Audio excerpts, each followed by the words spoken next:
जय हिंद बच्चों।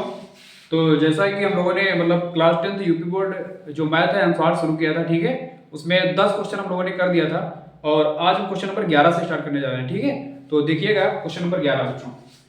Question number 11 question number 11 कह रहा है बच्चों, सारणी का माध्यक वर्ग कह रहा है। सारणी का माध्यक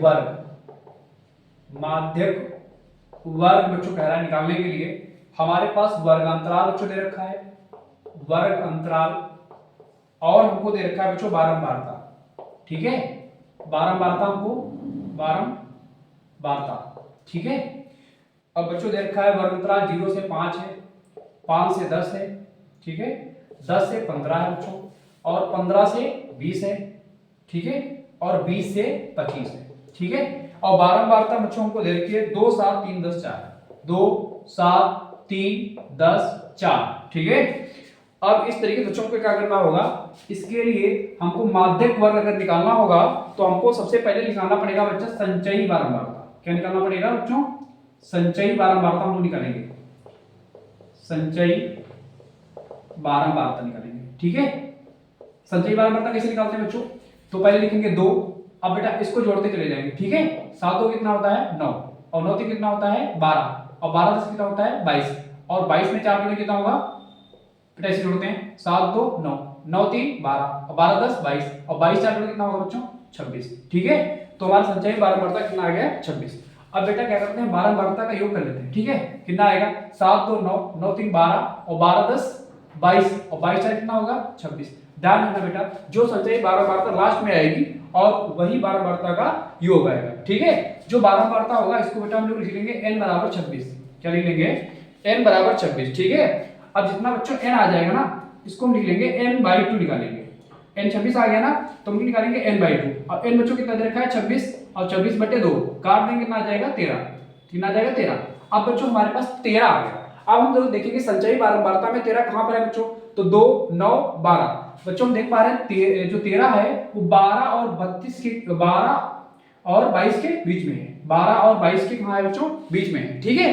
अगर बच्चों 12 और 22 के बीच में है, इज्जत तो नहीं है ना, तो या तो 13 होता तो 13 के सामने वाला हो जाता, 13 तो है नहीं तो 13 से ज्यादा लेंगे। 12 22 के बीच में आएगा, लेकिन हम पुट करेंगे 22, क्यों? क्योंकि हमको 13 से ज्यादा लेना होता है, ठीक है। अब 13 के सामने बच्चों देखो, 22 के सामने क्या है 10 है, और 10 के सामने माध्यक वर्ग क्या है बच्चों 15 से 20। तो हमारा आंसर कितना आएगा, माध्यक कितना हो जाएगा बच्चों, माध्यक वर्ग इसका हो जाएगा 15 से 20। ये बेटा आंसर हो गया आपका। ऑप्शन नंबर कौन सही होगा इसका? ऑप्शन नंबर डी सही होगा, ऑप्शन नंबर डी सही होगा, ठीक है। इसको नोट करो बच्चों, इसको रब करते हैं लोग, ठीक है।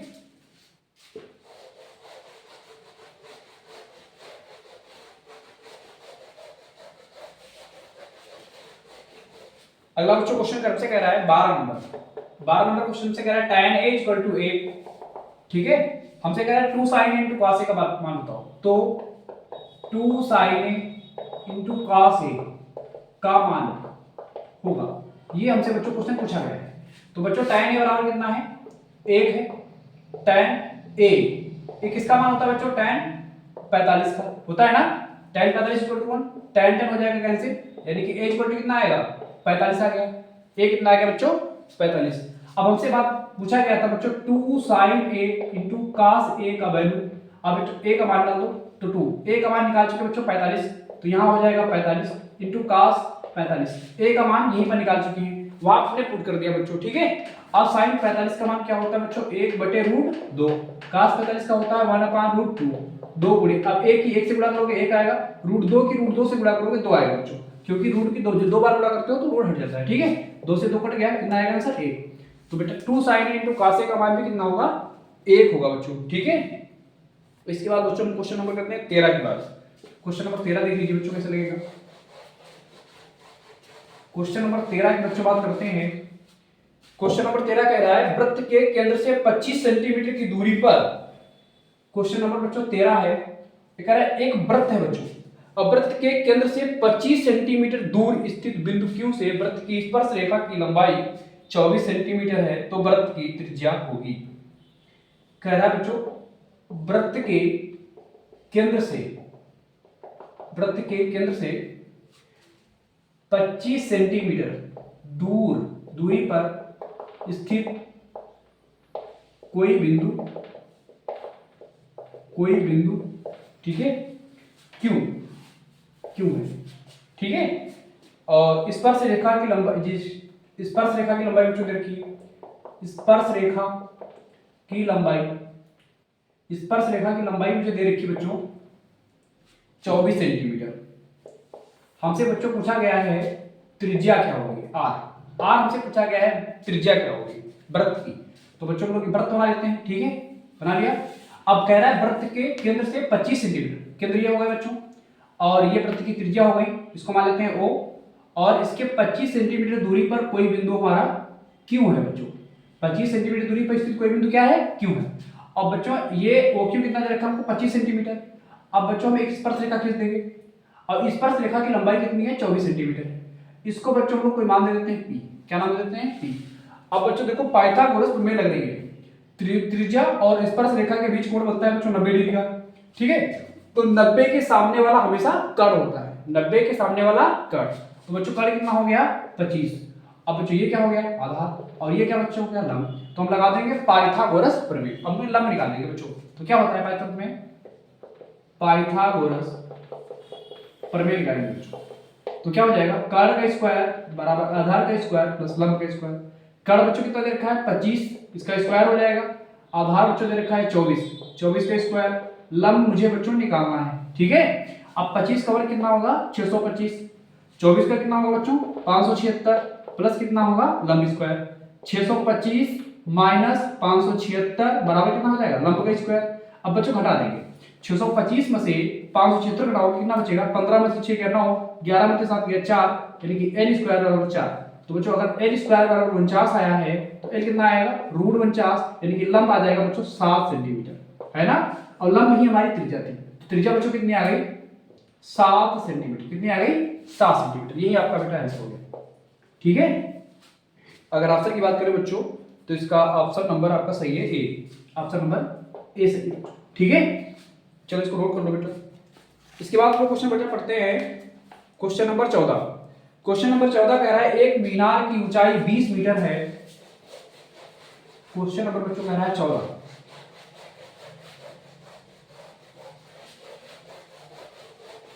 क्वेश्चन नंबर 14 में बच्चों कह रहा है कि एक मीनार की ऊंचाई 20 मीटर है ना। तो 14 नंबर में है एक मीनार की ऊंचाई 20 मीटर है, जमीन पर बनने वाली इसकी छाया की लंबाई 20√3 मीटर है, तो इसके उन्नयन कोण का क्या मान होगा। तो बच्चों क्वेश्चन नंबर 14 ऐसा कुछ कह रहा है, एक बच्चों मीनार है और इस मीनार की ऊंचाई है 20 मीटर, कितनी है 20 मीटर है, और इसकी जमीन पर जो छाया बन रही है उसकी लंबाई बच्चों है 20√3 मीटर। जो जमीन पे छाया बन रही है उसकी लंबाई है 20√3 मीटर, ठीक है। अब हमसे पूछा गया बच्चों तो उन्नयन कोण का मान कितना होगा। इसको बेटा हम इस भुजा को मिला देंगे तो हमारा एक त्रिभुज बन जाएगा। इसको नाम दे देंगे ए, इसको नाम दे देंगे बी, इसको नाम दे देंगे सी, ठीक है। हमसे पूछा गया उन्नयन कोण, तो उन्नयन कोण को मान लेते हैं थीटा, है ना। ये बच्चों क्या है, अगर यहां से हम tan थीटा का फॉर्मूला लगाएं तो क्या होगा बच्चों tan थीटा बराबर होता है लंब बटे आधार, लंब बटे आधार। अब बच्चों tan थीटा बराबर लंब बच्चों कितना है 20 और आधार कितना है बच्चों 20√3। भाई ये लंब हो गया आपका बच्चों और ये आधार हो गया। अब 20 से 20 हो गया कैंसिल, तो tan थीटा बराबर कितना आ गया बच्चों 1/√3। अब बच्चों कितना का मान होता है tan थीटा, tan थीटा बराबर होता है tan 30 का मान। अब tan 10 कट जाएगा बच्चों तो थीटा कितना आ जाएगा 30 डिग्री, थीटा कितना आ जाएगा बच्चों 30 डिग्री थीटा आ जाएगा, है ना। समझ गए मुझे कैसे लगा है। इसके बाद बच्चों क्वेश्चन नंबर 15 की बात करते हैं, इसको नोट कर लीजिएगा। क्वेश्चन नंबर 15 देखते हैं कैसे लगेगा, है ना। क्वेश्चन नंबर बच्चों 15 देख लेते हैं। क्वेश्चन नंबर 15 बच्चों कह रहा है कि 14 सेंटीमीटर त्रिज्या के वृत्त के एक चाप उसके केंद्र पर 30 डिग्री का कोण अंतरित करता है, तो उसके त्रिज्यखंड का क्षेत्रफल क्या होगा। तो बच्चे 14 सेंटीमीटर त्रिज्या का वृत्त है, तो हम लोग बना लेते हैं कि 14 सेंटीमीटर त्रिज्या का कोई एक वृत्त है, मान लेते हैं वृत्त है, वृत्त का केंद्र वो है बच्चों। अब वृत्त की त्रिज्या कह रहा है 14 सेंटीमीटर, तो बच्चों इधर त्रिज्या सारी जगह समान होती है, चाहे इधर बनाओगे, है ना। तो बच्चों ये हो गया आपका त्रिज्या। अब कह रहा है त्रिज्यखंड, तो बच्चों यही तो त्रिज्यखंड है। अब इसी का तुमसे क्षेत्रफल पूछा गया है बच्चों, ठीक है। तो सबने पढ़ा होगा कि त्रिज्यखंड का क्षेत्रफल, त्रिज्यखंड का क्षेत्रफल क्या होता है बच्चों थीटा बटे 360 इंटू पाई r स्क्वायर, ठीक है बच्चों। और इसमें कह रहा है कि 30 डिग्री का कोण बनना है। तो बेटा कोण बनना है यहाँ पर वो कितने डिग्री बनना है 30 डिग्री का, ये आपको दे रखा है। यानी कि हमको थीटा दे रखा है बच्चों 30 डिग्री और त्रिज्या दे रखी है हमको 14। ठीक है, पुट कर देंगे बच्चों तो कितना आएगा, थीटा कितना हो गया हमारा 30 और 5 360 into pi R square. Pi value बच्चों क्या होती है, आपका आंसर पाई में तो नहीं आ रहा बच्चों, आपका पाई में नहीं आ रहा तो पाई का बटा होगा पाई बटे 7 और आर हमको बच्चों देखिए 14 हो जाएगा 14 का स्क्वायर। ये बच्चों सूत्र है, इसको बहुत इंपॉर्टेंट है, इसको याद रखना। ठीक है, इससे एक क्वेश्चन तुम्हारे पेपर में 100% आएगा, वो भी 3 नंबर के अच्छा नंबर का। ठीक है, या तो त्रिज्यखंड का क्षेत्रफल पूछेगा या तो वृत्तखंड का क्षेत्रफल पूछेगा। ठीक है, आपने पढ़ा होगा बच्चों। अब हम क्या करते हैं, इसको बेटा काट कर देते हैं, 0 से 0 कट गया, 3 1 3 और 12 3 36। तो बच्चों यहाँ पर क्या बचेगा, 1 बटे 22 को बेटा काट देते हैं, इससे कट जाएगा 6 दूनी 12 और 11 दूनी 22 हो गया बच्चों, 11 1 11 और 6 सते 42 हो जाएगा बच्चों। या तो 14 दो बार आया तो उसको बेटा लिख लेंगे 14 बटे 14। अब 14 1 14 14 3 42। अब बच्चों 11 और 14 ऊपर बच्चों मल्टीप्लाई करो, 11 चौको 44 के 4, 11 से 44 के 4 हमसे लगे 4, 11 1 11 और 11 से कितना होगा बच्चों 15 बटे कितना 3। ठीक है, अब क्षेत्रफल निकाले हैं इसलिए कितना में जाएगा सेंटीमीटर स्क्वायर में आएगा बच्चों। यही का आपका हो गया आंसर। अगर आप ऑप्शन की बात करेंगे बच्चों तो ऑप्शन नंबर सी सही है, option number C is the correct answer. ठीक है, अब बच्चों क्वेश्चन नंबर 16, क्वेश्चन नंबर 16 आपका कह रहा है बच्चों, क्वेश्चन नंबर 16 कुछ नहीं है, वो कह रहा है बच्चों कि एक जोकर की टोपी का आकार क्या होता है। तो बच्चों एक जोकर की जो टोपी होती है, जोकर की टोपी कैसी होती है बच्चों, जोकर की टोपी होती है शंक्वाकार। कैसी होती है बच्चों, शंक्वाकार होती है, शंक्वाकार होती है बच्चों, शंक्वाकार होती है। क्यों, क्योंकि बच्चों कुछ इस शंकु के आकार की होती है टोपी ना बच्चों, ऐसे। ठीक है, ये कुछ जोकर की टोपी होती है, शंकु के आकार की होती है। फिर बच्चों क्वेश्चन नंबर 17 कह रहा है, क्वेश्चन नंबर 17 बच्चों ये कह रहा है हमसे, वो कह रहा है कल्पित माध्य विधि और पग विचलन विधि। ठीक बच्चों, एक कह रहा है कल्पित माध्य और पग विचलन विधि बच्चों, पग विचलन विधि के कैसी विधि बच्चों। तो बच्चों ये है प्रत्यक्ष विधि। कैसी विधि है, प्रत्यक्ष विधि बच्चों। ठीक है, इसके बाद बच्चों को देखेंगे, कह रहा है क्वेश्चन नंबर 18, तो इसको बेटा नोट कर लीजिए, इसमें 3 क्वेश्चन आ गए आपके। अब हम बात करते हैं क्वेश्चन नंबर 18 की, है ना, इसको रब कर देते हैं।